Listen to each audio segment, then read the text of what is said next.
United Nations को इसलिए नहीं बनाया गया था कि वो इंसानियत को स्वर्ग ले जा सके, बल्कि इसलिए कि उसे नर्क से बचा सके। यूएन के दूसरे महासचिव रहे डैग हैमरशोल्ड ने दशकों पहले ये बात कही थी। तब से जब भी यूएन की ज़रूरत पे सवाल उठा, जवाब में यही बात दोहराई गई। ऐसी बातें दोहराते दोहराते 80 बरस बीत गए और इस बार यूएन महासभा ऐसे वक्त पे जुटी है जब दुनिया लगभग नर्क में ही है। रूस यूक्रेन जंग शुरू हुए 3.5 बरस हो गए हैं। गजा जंग को 2 हफ्ते बाद 2 बरस पूरे हो जाएंगे। इतने वक्त में लाखों लोग मारे गए। बाकी छिटपुट लड़ाइयाँ भी इस बीच होती रही हैं। कुल मिला जुला कर दुनिया अब फिर से कोल्ड वॉर जैसे हालात की ओर बढ़ती दिख रही है। लेकिन खुद को फ्री वर्ल्ड के लीडर कहने वाले अमेरिका के राष्ट्रपति डोनाल्ड ट्रंप अब भी स्वर्ग में हैं। 23 सितंबर को उन्होंने महासभा को संबोधित किया। इस दौरान उनका ध्यान दूसरे ज़्यादा ज़रूरी मुद्दों पर था, जैसे उस इमारत को जब उनके कदमों ने नवाजा तब एक्सेलरेटर ख़राब था, और जब उनकी आवाज़ उन नुमाइंदों को राहत बख्शने को थी तभी टेलीप्रॉम्प्टर रुक गया, और कैसे जब वो एक रियल एस्टेट एजेंट थे तब यूएन ने उनकी पुरानी इमारत को दुरुस्त करने का ऑफ़र ठुकरा दिया था। मुझे यूनाइटेड नेशंस से बस एक एस्केलेटर मिला जो ऊपर जाते वक्त बीच में ही रुक गया। अगर फर्स्ट लेडी अच्छी शेप में ना होती तो गिर जाती। एक्सेलरेटर से उनकी गाड़ी आगे बढ़ी तो वहीं अटकी जहां हर बार अटकती है, नोबेल प्राइज। ठीक बात है, आखिर उन्होंने 7 जंगें जो रुकवाई हैं। बकौल ट्रंप अब यूएन की जगह अकेले वो ही दुनिया को स्वर्ग में धकेलने के लिए काफ़ी है, वो स्वर्ग जो खुद उनका बनाया हुआ है। अफसोस की बात है कि मुझे ये सब काम करने पड़े बजाय इसके कि यूनाइटेड नेशंस करता, और दुख की बात यह है कि हर मामले में यूनाइटेड नेशंस ने मदद करने की कोशिश तक नहीं की। मैंने 7 जंगें ख़त्म की, हर एक मुल्क के लीडर से डील की, लेकिन यूनाइटेड नेशंस से एक फ़ोन कॉल तक नहीं आया कि वो सौदे को पूरा करने में मदद करें। मानकर चलिए कि ये सब कुछ जंग, भूत, मौत या विस्थापन जैसे मुद्दों से ज़्यादा ज़रूरी है, और आज हम दुनियादारी में इन्हीं ज़रूरी और गैर ज़रूरी मुद्दों की चर्चा करेंगे। सार्काज़म समझ जाइएगा। नमस्ते, हम हैं सिद्धांत और आप देख रहे हैं ललन टॉप का अंतर्राष्ट्रीय प्रसंगों से जुड़ा रोजाना का कार्यक्रम दुनियादारी। Brought to you by Bank of India।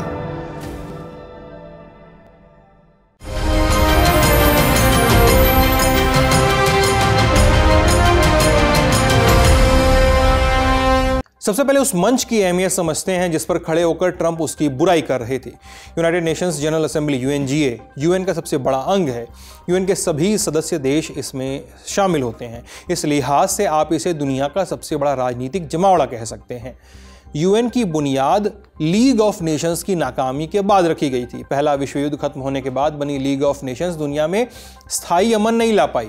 फिर दूसरा विश्व युद्ध रोकने में नाकाम रही, लिहाजा दूसरे विश्व युद्ध के खत्म होने से पहले ही एक नए संगठन की तलाश शुरू हुई, ऐसा मंच जहां सभी मुल्कों का प्रतिनिधित्व हो और जो दुनिया में शांति कायम करने की ताकत रखे।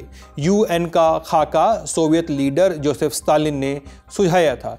यूनाइटेड नेशंस फ्रेज का पहला इस्तेमाल अमेरिकी राष्ट्रपति फ्रैंकलिन डी रूजवेल्ट ने किया। फिर 1945 के अप्रैल से जून के बीच सैन फ्रांसिस्को में 50 देशों के नेता जुटे और यूएन चार्टर बनाया गया। 24 अक्टूबर 1945 औपचारिक तौर पर यूएन की स्थापना हो गई, लेकिन दुनिया के सामने चुनौतियां बहुत बड़ी थी। एक अकेला मंच सब कुछ नहीं कर सकता था, इसलिए भूमिकाओं का बंटवारा किया गया। यूएन के मातहत 6 स्थायी अंग बनाए गए: general assembly, security council, economic and social council, trusteeship council, international court of justice और यूएन सेक्रेटेरिएट। इनमें सबसे विस्तृत और सबसे अहम काम यूएनजीए जनरल असेंबली के पास है, क्योंकि यूएन के सभी 193 सदस्य देश इसका हिस्सा हैं। फ़लस्तीन और वेटिकन सिटी को ऑब्जर्वर स्टेट का दर्जा मिला है, मतलब वे बहस में हिस्सा तो ले सकते हैं मगर वोट का हक उनके पास नहीं है। यूएनजीए की बुनियाद 2 असूलों पर रखी गई। पहला, यूनिवर्सल रिप्रेजेंटेशन, यानी हर मुल्क को अपनी बात रखने का मौका मिले, चाहे वो कितना भी छोटा क्यों ना हो। दूसरा, सॉवरेन इक्वालिटी, यानी हर मुल्क का वोट एक बराबर है, यहाँ किसी छोटे से देश की राय भी उतनी ही वजनदार है जितनी किसी स्वघोषित सुपर पावर की। यूएन चार्टर यूएनजीए को कई अहम जिम्मेदारियां देता है। ये मंच अंतर्राष्ट्रीय शांति को और सुरक्षा बनाए रखने के लिए सहयोग और सलाह दे सकता है। कोई भी मुद्दा जो सिक्योरिटी काउंसिल में नहीं चल रहा उस पर यहाँ पर चर्चा हो सकती है। अगर यूएन के किसी और अंग की ताकत या कामकाज प्रभावित हो रहा हो तब भी जनरल असेंबली उसमें दखल देकर राय दे सकती है। जनरल असेंबली कुछ और भी जरूरी मुद्दों पर अपनी बात रख सकती है, मसलन अंतर्राष्ट्रीय राजनीतिक सहयोग, अंतर्राष्ट्रीय कानून का विकास और उसे नियमबद्ध करना, समाज, अर्थव्यवस्था, शिक्षा, सेहत का, संस्कृति और मानवीय मदद से जुड़े साझा प्रयास। इसके अलावा अगर देशों के बीच झगड़ा हो तो ये मंच शांतिपूर्ण समझौते की राय भी दे सकता है। यूएन का बजट अप्रूव करने का अधिकार सिर्फ जनरल असेंबली के ही पास है। दुनिया के अलग अलग इलाकों में तैनात यूएन की पीस कीपिंग फोर्स का खर्च भी इसी मंच से बढ़ता है। हर सदस्य देश से पैसे जुटाए जाते हैं। अमीर देशों को ज्यादा बोझ उठाना पड़ता है और उठाना चाहिए भी। सिक्योरिटी काउंसिल के 10 अस्थायी मेंबर चुनने का हक यूएनजीए के पास है। यूएन के बाकी अंगों के लिए भी सदस्य यहां से चुने जाते हैं। सेक्रेटरी जनरल की नियुक्ति सिक्योरिटी काउंसिल की सिफारिश पर जनरल असेंबली ही करती है। अब यूएनजीए का प्रस्ताव कानूनी तौर पर बाध्यकारी नहीं होता है। कोई देश चाहे तो मान सकता है, चाहे तो नजरअंदाज कर सकता है, लेकिन फिर भी इसके 77 साल के इतिहास ने दुनिया को बदलने में बड़ा रोल निभाया है।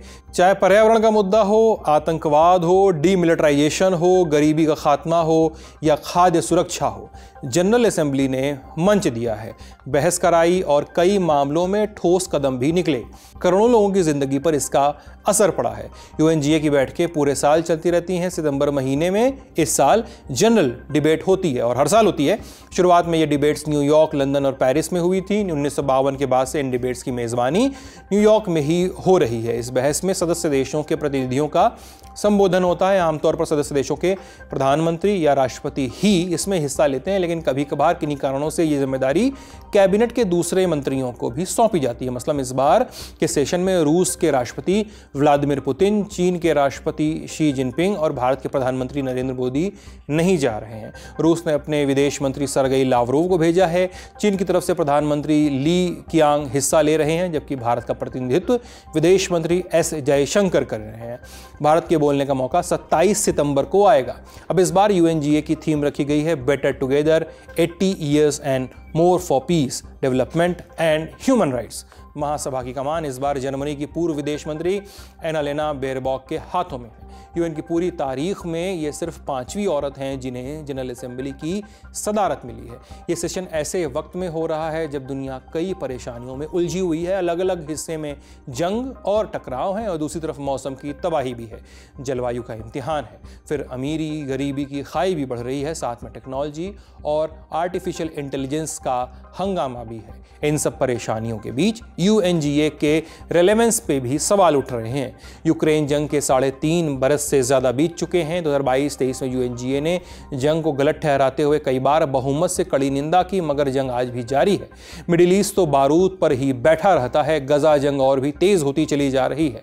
फ़लस्तीन के मसले का कोई हल नहीं निकल रहा है। ऐसे में सवाल है कि यूएनजीए अगर कागज़ पर अमन लिख भी दे तो उससे होगा क्या। यूएन की प्रासंगिकता पर सबसे बड़ा सवाल खुद अमेरिका ने उठा दिया है। अब तक अमेरिका हमेशा से यूएन का सबसे बड़ा फंड देने वाला मुल्क रहा, लेकिन ट्रंप के दौर में ऐसा नहीं है। 2017 में ट्रंप ने अपने पहले संबोधन में कई अंतर्राष्ट्रीय संस्थाओं से अमेरिका के पीछे हटने और फंडिंग घटाने की धमकी दी थी। उसी कार्यकाल में उन्होंने Paris climate agreement, UNESCO, UN human rights commission और ईरान न्यूक्लियर डील छोड़ दी थी। उन्होंने संयुक्त राष्ट्र एजेंसियों की फंडिंग काटने की धमकी भी दी थी और पीस कीपिंग फोर्सेस की अहमियत पर भी सवाल उठाए थे। बाद में जब जो बाइडेन सत्ता में आए तो उन्होंने इस रुख को पलट दिया। दूसरे कार्यकाल में जब ट्रंप दोबारा आते हैं तो उन्होंने अपने मिशन को और आगे बढ़ाया। जनवरी 2025 से ट्रंप ने केवल फंड कटौती की बात नहीं की, बल्कि यूएन के बनने और इसके कामकाज पर भी सवाल उठाए, संगठन छोड़ने तक की धमकी दे डाली। ट्रंप ने अमेरिका को WHO, यूनेस्को और UNHRC से पीछे हटा लिया था। UN relief and works agency for Palestine refugees को मिलने वाला फंड बंद कर दिया था। पेरिस क्लाइमेट एग्रीमेंट और क्लाइमेट फंड से हाथ खींच लिए थे। हेल्थ और पीस कीपिंग ऑपरेशंस की मदद 80% तक घटा दी थी। मल्टीलैटरलिज्म नाम का एक शब्द हुआ करता था, ट्रंप ने उसे अपनी डिक्शनरी से उड़ा दिया। उसकी जगह 1000 बार उन्होंने अमेरिका फर्स्ट लिख दिया और अब उनकी दुनिया की तस्वीर, नई दुनिया की तस्वीर उन्होंने उकेर दी है। ट्रंप ने अपनी स्पीच में यूएन के अस्तित्व पर भी सवाल उठाए। सुनिए। यूनाइटेड नेशंस का मकसद क्या है? यूएन में बहुत ज़बरदस्त पोटेंशियल है। हमेशा मैंने कहा है, बहुत ज़बरदस्त, बहुत बड़ा पोटेंशियल, लेकिन ये अपने पोटेंशियल का इस्तेमाल अब तक नहीं कर सका। ज़्यादातर मौक़ों पर, कम से कम अभी तक, वो बस एक बहुत सख्त अल्फाज वाला ख़त लिखते हैं और फिर कभी उस ख़त को आगे बढ़ाते नहीं। सिर्फ बातें होती हैं और सिर्फ बातें जंग ख़त्म नहीं करती। यूएन तो आया ही आया, मेंबर देश भी ट्रंप के लपेटे में आए। इनमें से एक भारत का भी नाम था। क्या कहा होगा आप जानते ही हैं, फिर भी सुन लीजिए। चीन और भारत रूसी तेल खरीद कर मौजूदा जंग को फंड कर रहे हैं और हैरत की बात है कि नाटो देश भी रूसी एनर्जी और एनर्जी प्रोडक्ट का इंपोर्ट ज़्यादा नहीं रोक पाए। जैसा कि आप जानते हैं, ये सब मुझे 2 हफ्ते पहले ही पता चला और मैं खुश नहीं था। ज़रा सोचिए, वो जंग को खुद अपने ही खिलाफ फंड कर रहे हैं। किसी ने कभी ऐसा सुना है? ट्रंप ने 7 जंग रुकवाने की बात कर दी, लेकिन ये भूल गए कि 24 घंटे कब के बीत चुके हैं। रूस यूक्रेन जंग अभी भी चल रही है और गजा की बात होते ही वो बीच पर लेटकर आनंद लेने के सपने देखने लगते हैं। उन्होंने ये तो कहा कि गजा की जंग रुकनी चाहिए, लेकिन पिछले कुछ दिनों में गजावासियों को जो इकलौती उम्मीद मिली थी उसके खिलाफ वो खड़े हो गए। फ़लस्तीन को मान्यता देने वाले देशों को सुना डाला और कहा कि ये आतंक के लिए एक इनाम दे रहे हैं। Now, as if to encourage continued conflict. अब टकराव को और बढ़ाने के लिए इस बॉडी के कुछ लोग एक तरफा फ़िलिस्तीनी राज्य को मान्यता देना चाहते हैं। ये इनाम होगा हमास दहशतगर्दों के लिए, उनकी दरिंदगी के लिए, 7 अक्टूबर जैसी दरिंदगी के लिए, जबकि वो बंधकों को छोड़ने से इनकार कर रहे हैं, सीज़ फायर मानने से इनकार कर रहे हैं, हमास को और तोहफे देने के बजाय, क्योंकि उन्होंने बहुत कुछ छीन लिया है, बहुत कुछ ज़्यादा छीन लिया है, बहुत ज़्यादा कुछ छीन लिया है। ये मसला तो बहुत पहले हल हो सकता था, लेकिन हमास की शर्तें मानने की बजाय जो लोग अमन चाहते हैं उन्हें एकजुट होकर कहना चाहिए कि बंधकों को अभी रिहा करो, बस बंधकों को अभी रिहा करो। United with one message. Trump के फंसाने में ब्रिटेन का भी नाम आया, जिसने कुछ दिन पहले ही ट्रंप के स्वागत में रेड कारपेट बिछाया था, परेड कराई थी, खाना खिलाया था, शाही बग्गी निकलवाई थी। लेकिन ट्रंप की इस खुशामद से मिला क्या? ब्रिटिश डेलीगेशन बैठ कर देख रही थी और ट्रंप लंदन पर आरोप लगा रहे थे कि ब्रिटेन देश में शरिया कानून लागू करना चाहता है। और मुझे कहना होगा, मैं लंदन को देखता हूँ जहाँ एक भयानक मेयर है, बहुत बुरा मेयर, और शहर कितना बदल गया है, बहुत ज़्यादा बदल गया है। अब वो शरीयत कानून लाना चाहते हैं, लेकिन आप किसी और के मुल्क में हैं, वहाँ आप ऐसा नहीं कर सकते। इमिग्रेशन और उसकी एनर्जी पॉलिसीज़ अगर तुरंत कुछ ना किया गया तो वेस्टर्न यूरोप की मौतें बनेंगी। यूरोप के देशों को जब लगा कि शायद ट्रंप अब यूक्रेन में चल रही जंग की बात करेंगे, रूस की निंदा करेंगे, तब वो ऐसा कैसे करते? उल्टा यूरोप पर ही बरस पड़े। ऊर्जा संकट, इमिग्रेशन और बॉर्डर इश्यूज़ के मसले पर यूरोप को घेर लिया। उनके मुताबिक ये मसले ब्रिटेन, फ्रांस और अन्य जगहों पर लिबरल सरकारों को खतरे में डाल रहे हैं और चरमपंथी नेताओं को जन्म दे रहे हैं। ध्यान रहे कि ये ट्रंप कह रहे थे। ये दोमुहा दैत्य अपने रास्ते में सब कुछ तबाह कर देता है और अब और ये होने नहीं दिया जा सकता।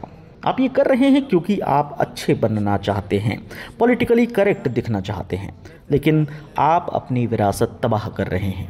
आखिर में बात घूम फिर कर वापस आई सबसे अहम मुद्दे पे, नोबेल प्राइज़। और सब कुछ बीत जाने के बाद ट्रंप आराम फरमाने गए, तब उन्हें ख्याल आया कि उस देश का जिसके नाम पर वे गाहे बगाहे अपनी शेखी बघार लेते हैं, अपने एकमात्र साथी ट्रुथ सोशल का लॉगिन किया। लॉगिन स्क्रीन आई, वाला विंडो आया, फिर उन्होंने लिखा कि मुझे लगता है कि यूक्रेन यूरोपियन यूनियन के समर्थन से अपनी खोई हुई ज़मीन वापस जीत सकता है। समय, पेशेंस, यूरोप और नाटो की फाइनेंशियल मदद के ज़रिए यूक्रेन उस सीमा तक लौट सकता है जिस पर जंग की शुरुआत हुई थी। ट्रंप ने आगे कहा कि रूस 3.5 साल से युद्ध लड़ रहा है, अगर उसके पास सच्ची सैन्य ताकत होती तो शायद 1 हफ्ते से भी कम समय में जंग जीत जाता। खैर, मैं दोनों देशों को शुभकामनाएं देता हूं। हम नाटो को हथियारों की सप्लाई जारी रखेंगे ताकि वे उन्हें अपने हिसाब से इस्तेमाल कर सकें। यानी यूक्रेन को चने की झाड़ पर तो चढ़ा दिया, लेकिन वहाँ टिके रहने के लिए कोई समर्थन, कोई दिलासा नहीं दिया और न ही किसी तरह के एड की बात की। तो कुल जमा बात यह है कि ट्रंप के भाषण ने यह साबित कर दिया है कि अमेरिका वाकई बदल चुका है और शायद there is no going back. जानकारों का इस पर क्या कहना है, वो सुनते हैं। ट्रंप ने वही बातें बोली हैं जो वो अपने इलेक्शन कैंपेन में उन्होंने कहा, और उन्होंने यूएन की विफलता को दर्शाया है या बताने की कोशिश की है, और ये कहा है कि अमेरिका ने जितना कर दिया या ट्रंप ने जितना कर दिया रादर, उतना यूएन नहीं कर पाता है, 7 युद्ध रुकवा दी। तो दुनिया को एक स्पष्ट मैसेज जाता है कि जो ट्रंप की पॉलिसी थी अमेरिका फर्स्ट की, वो किसी भी तरह से उसको वो उसका अमली जामा पहनाना चाहते हैं। उन्होंने क्या क्या बातें की मोटे तौर पर अगर देखा, उन्होंने कहा इमिग्रेशन की बात, जो ज्यादा नेशनलिस्ट एजेंडा है, और यूएन ऐसा कभी नहीं चाहेगा कि वो इमिग्रेशन को पूरी तरह रोक दिया जाए। उन्होंने बात की कि किस तरह से अमेरिका दुनिया में इंपॉर्टेंट बनता जा रहा है।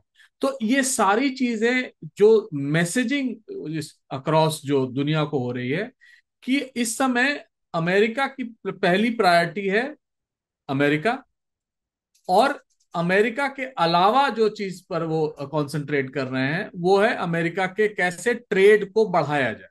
तो इन सारी चीजों में मैसेजिंग एक चीज जो सबसे स्पष्ट थी कि वो किसी भी तरह से युद्ध में पड़ना नहीं चाहते, किसी भी तरह से एक्टिव वॉर में इन्वॉल्वमेंट नहीं चाहते हैं। और यही उनकी नीति यूक्रेन रूस युद्ध को लेकर भी है, यही उनकी नीति गजा को लेकर भी है। हालांकि गजा में उन्होंने कहा था शांति होगी, लेकिन इस समय जो सबसे ज्वलंत मुद्दा है अगर रशिया यूक्रेन के बाद, और जिसमें अमेरिका कुछ कर सकता है, वो है गजा या इजराइल गजा का युद्ध जो चल रहा है हमास और इजराइल का। तो वहां पर तो उन्होंने कोई इनिशिएटिव लेने से मना किया।